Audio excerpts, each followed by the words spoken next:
Les podcasts du Figaro. Si l'on est en droit d'attendre d'un établissement estampillé de l'enseigne bar à vin qu'il soit à la hauteur de nos attentes vineuses, force est de constater que certains d'entre eux ne méritent pas que l'on s'y abreuve. Voici comment les repérer à coup sûr.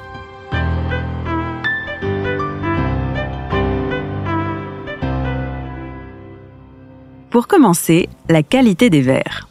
Un critère qui présente l'avantage d'être repéré avant même d'avoir pris place au comptoir reste le choix des verres.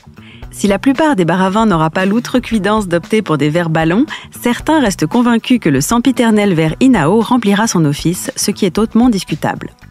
Très pratique dans le cadre de dégustation en raison de sa solidité et de son format universel, il a tendance à donner une version moyenne de chaque vin, ce qui est fort dommage et ne permet pas une aération optimale.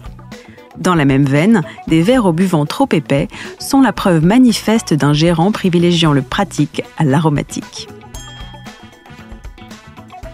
Venons-en maintenant à l'un des plus frustrants, la carte à trous. Millésime manquant, référence barrée, lorsque la carte ressemble à un parcours de golf 18 trous, méfiance. Élément central de tout bar à vin qui se respecte, une liste de vins criblés de manquants traduit une absence de considération à l'endroit du client et génère immanquablement chez lui une frustration, voire une légère amertume. Idem lorsque les noms des vignerons ou des cuvées sont mal orthographiés. Sans vouloir passer pour un professeur des écoles, vous êtes en droit d'exiger moins de négligence. Et si vous êtes connaisseur, certaines cuvées servies beaucoup trop jeunes peut aussi être un critère absolument rédhibitoire et interprété comme un manque de respect pour le vin en question, sacrifié sur l'autel d'une rentabilité immédiate au détriment de son apogée. Enfin, une carte tachée, des pages glissées dans des pochettes en plastique ou déchirées seront aussi un indice quant au niveau d'exigence de l'endroit. Autre irritant notable, un personnel désinvolte.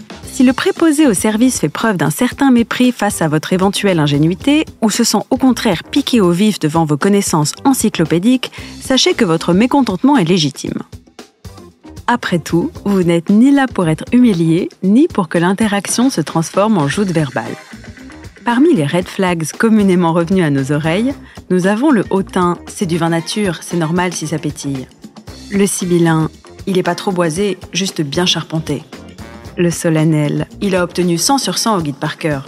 L'irritant, c'est un vin glouglou, un parfait vin de copain.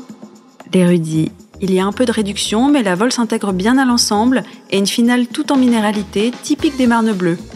Ou encore le fameux poète du dimanche, qui verra dans un Saint-Joseph la puissance d'un opéra de Verdi, dans un Riesling la mélancolie d'un Chagall, et un rouge simple sera prétexte à décliner toute la filmographie de Chabrol. Poursuivons sur la température de service. Sujet ô combien sensible, la température de service se solde généralement en famille par un diplomate « Oh, vous savez, les goûts et les couleurs ». Pourtant, les experts sont formels. Si le vin est trop froid, l'activation de certaines cellules gustatives est diminuée et l'intensité de la saveur s'estompe. A l'inverse, s'il est trop chaud, les molécules s'évaporent brutalement. Le vin devient indélicat et moins complexe, analyse le biologiste Marc-André Sellos et le neurobiologiste Gabriel Lépouzé. Ainsi, du côté des vins rouges, l'optimum se situe entre 14 et 18 degrés, soit bien au-dessus de la température d'un passage sacrilège au frigidaire, et bien en deçà de la température ambiante, souvent surchauffée. En matière de blanc, la fourchette se situera entre 9 et 13 degrés, en allant des plus vifs aux plus opulents. Un regard de chouette effarouché faisant suite à la demande d'un seau à glace pour un rouge servi trop chaud en dira long sur la suite des opérations.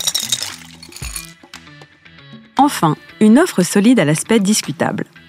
Lorsque le lieu propose quelques assiettes et planches à grignoter, sachez qu'elles sont en général le reflet de la philosophie de la maison. Charcuterie et fromage déjà tranchés et prêts à être servis, cornichons et pain sec, tartinables ressemblant à s'y méprendre à ceux de la supérette du coin, cacahuètes molles et trop salées. À quoi bon courir le risque de dénaturer le vin d'une clientèle innocemment animée du seul désir de l'éponger ?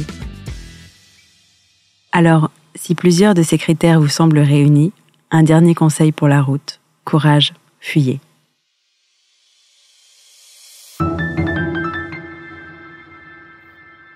Merci d'avoir écouté ce podcast. Je suis Alicia Doré, journaliste et responsable éditoriale du Figaro 20 et vous pouvez nous retrouver sur Figaro Radio, le site du Figaro et sur toutes vos plateformes d'écoute.